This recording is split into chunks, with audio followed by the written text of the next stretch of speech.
Within a pawn shop, a blood-soaked man enters, tense, clutching a toy monkey. He calls for the shopkeeper, pleading for an immediate purchase. The shop owner refuses, stating that toys aren't eligible for returns. The man insists it's not just a toy, claiming that whenever it plays the drums, something horrible occurs. Suddenly, the monkey begins drumming. While the man initially dismisses it, a rat bites through a rope, causing an arrow to pierce his stomach, killing him. In a fit of rage, the man discovers a flamethrower in the shop and ignites it. Later, we are introduced to the twin brothers, the sons of the man. Their father has vanished, and among them, the naive Hal suffers constant bullying from his brother Bill, who is their mother's favorite. One day, while rummaging through their father's belongings, the brothers stumble upon a box containing the monkey, which has a key on its back. Hal is reluctant to engage with it, but Bill decides to turn the key. The monkey raises its stick, but remains inactive as Bill tosses it to Hal. Later on, as the brothers prepare to leave with their babysitter, Hal discovers the monkey in the car. They head to a restaurant where the chef performs some tricks with his knives, while the monkey remains in the car and plays the drums. Before long,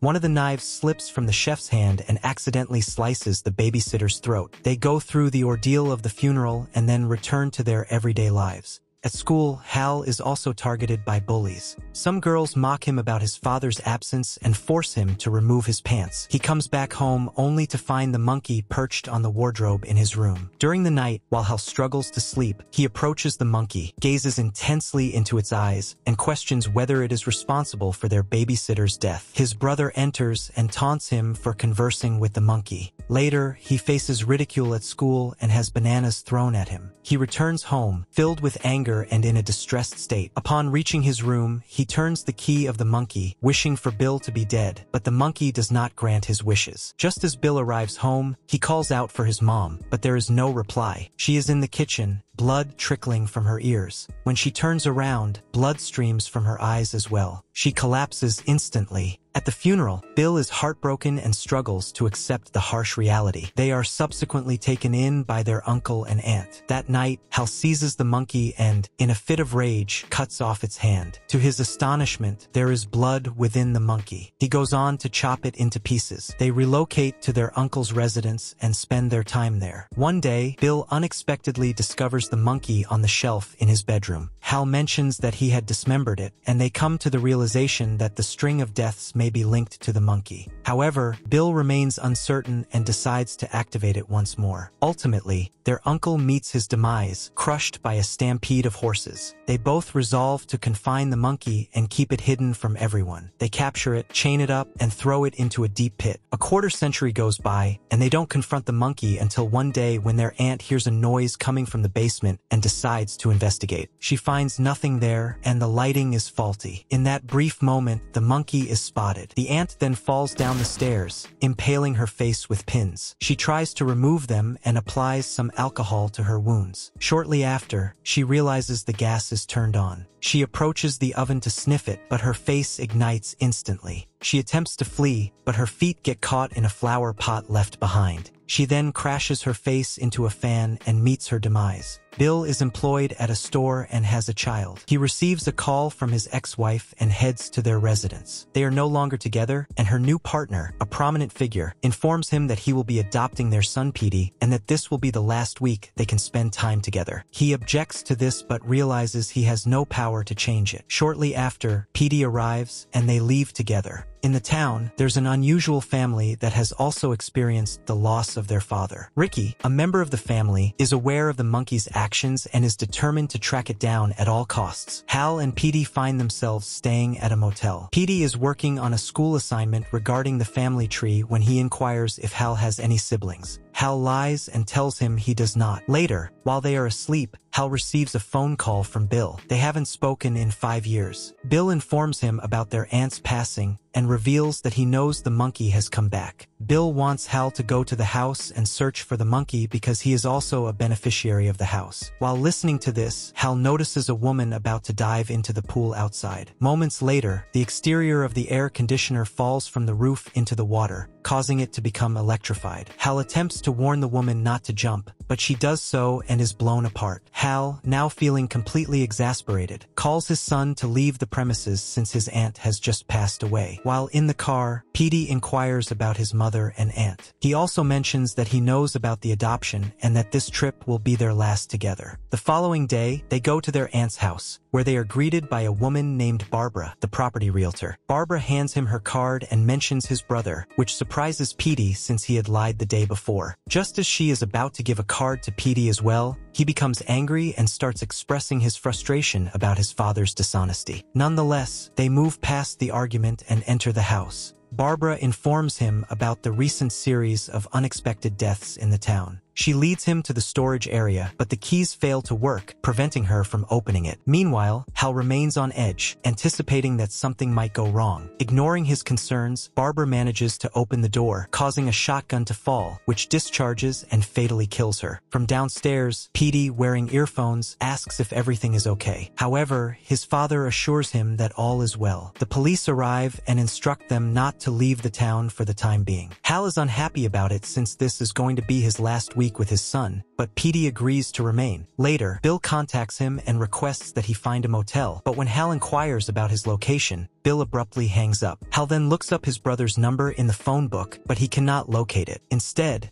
he stumbles upon a number listed as Mrs. Monkey. He dials it and realizes that this is a number his brother set up to reach him. He quickly deduces that his brother has the monkey with him and is planning to kill him. Evidently, just after they had placed the monkey in the hole, Bill realized that it was Hal who had caused their mother's demise. He retrieves the monkey and starts devising a plan to eliminate Hal. He has successfully lured him into the town and hopes that next time, Hal might meet his end. When Ricky arrives at Bill's house, he speaks to him through the door. He requests the monkey, but it's clear Bill won't hand it over. Ricky then mentions that he recently saw his brother with his son, Petey, and Bill wonders what might happen if Petey were to turn the key. In the car, Hal and Petey are traveling to another motel, and Petey raises the subject of adoption once again. Hal insists that he is better off without him. Petey becomes upset, and when they arrive at the motel, he locks himself in the room. Hal calls Bill, claiming he knows Bill has the monkey. Bill, now exposed, doesn't dispute it. Hal panics and urges him to stop, stating that many innocent people are dying and that he's worried that Petey might be at risk. Bill, however, responds that if he can get Petey to turn the key, everything will be okay because the one who turns the key never dies. He instructs Hal to bring Petey to him before ending the call. Hal contacts Petey, still filled with anger towards him. In the heat of the moment, Hal even remarks that he was an accident. This deeply saddens Petey, but Hal reassures him that although he may be an accident, he is certainly not a mistake. He deeply loves and cares for him. This somehow brings Petey some comfort, and just then, there's a knock at the door. It's Ricky, this time in a police uniform. He barges in, aims his gun at them, and kidnaps them, forcing Hal to drive to Bill's house. Ricky instructs Petey to head to Bill's place and get the monkey. Petey hears about the monkey for the first time, but Hal explains it to him. Even though it all seems rather ridiculous, he decides to go after all. Hal sends him off, stressing that no matter what happens, he should not turn the keys of the monkey. Petey enters the house through a small entrance. Shortly after, he encounters a trap set by Bill but manages to escape it. On the stairs, he encounters another trap, but he notices it before it can spring. Meanwhile, Ricky and Hal spot a wasp nest in front of them, which disgusts Ricky. Petey reaches Bill, who introduces him to the monkey. He asks Petey to turn the keys, explaining they belong to his grandfather. Unaware of the seriousness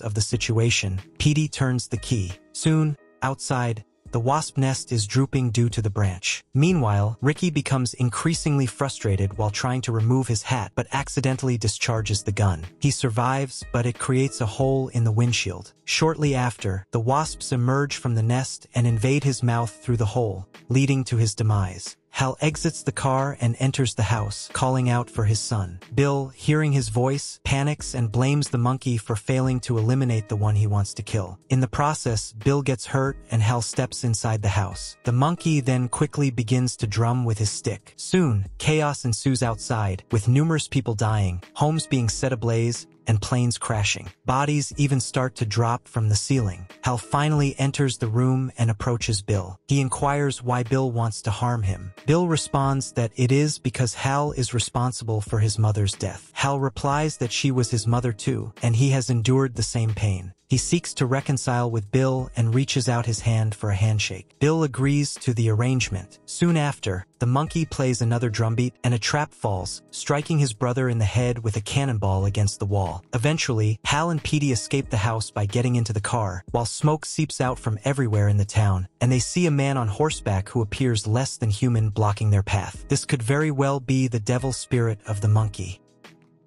The monkey is kind of a joke. It makes no sense, and the gore is done for the sake of gore. It is rushed in the second half and dragged further with a very average plotline. What works here is the first half as a horror comedy, and the performances are all the way fine. The direction by Osgood Perkins, who has delivered a better film, Longlegs, just the previous year, is pretty cool here as well. But he fails to give this film any meaning. While movies without meaning may also be enjoyed, this is apparently very blunt that you don't feel much of anything. Overall, it is a watchable film if you are an enjoyer of gore and violence in cinema. We give it 2 stars. So that was the recap. For more recaps like this, stay subscribed to the channel and check this video out as well.